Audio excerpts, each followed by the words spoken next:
ഇവിടെ വെച്ചിട്ടുള്ള നബ്സയുടെ വകയല്ല നാ ചെന്നല്ലേ. മിസ്റിൽ മറപ്പെട്ട് കിടന്നിട്ടുള്ള ബീവി നഫീസ റളിയല്ലാഹു അൻഹ, മിസ്രിലെ രാജാത്തി, മിസ്രിലെ ഖോജാത്തി സയ്യിദത്തുനാ ബീവി നഫീസത്തുൽ മിസ്രിയ റളിയല്ലാഹു അൻഹ.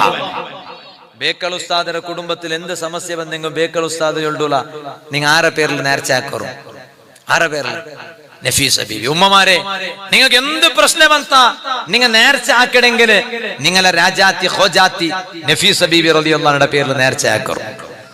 മഹാന്മാരെ ചരിത്രത്തിൽ കണ്ട് ഒരു മഹാൻ ചൊല്ലു ആ കിനാവ് കണ്ടേ. ആരെ കിനാവ്? നബി മുഹമ്മദ് മുസ്തഫ.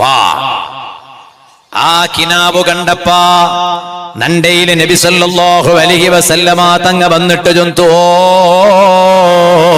നിന്റെ സമസ്യത്തുക പരിഹാര വേണ, നഫീസ ബീവിയുടെ പേരിൽ നേർച്ച വയ്ക്ക്.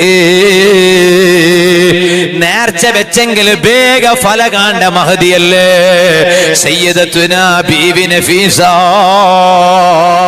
പണ്ടത്തെ കാലത്തിൽ ഒരു പെണിങ്ങളെ അതാ ലേബർ തിയേറ്ററുക കൊമ്പോയെങ്കില് തല കീലിക്കെട്ട്, തലമേലിക്കെട്ട്, കങ്കനയിക്കെട്ട്, മലങ്കനയിക്കെട്ട്, എന്ത് വേനെങ്കോ ആവട്ടെ, ഡോക്ടർ എന്ത് ചെന്നിട്ടും പേടുപാട്ടി ടിക്കറ്റ് അതാ ലേബർ തിയേറ്ററുടെ ഉൽഗമാ പർത്ത. അതാ മാപ്പലയുടെ ഉമ്മ ഉണ്ടോ, മാമി ഉണ്ടോ,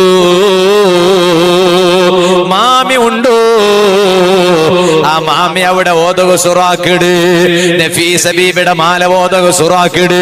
ആ മാല ഓതിട്ട് തീരുമ്പോ ലേബർ തിയേറ്ററുടെ ഉൽഗ കിടാവിടെ ബുൽപ്പ് കേക്കിട്.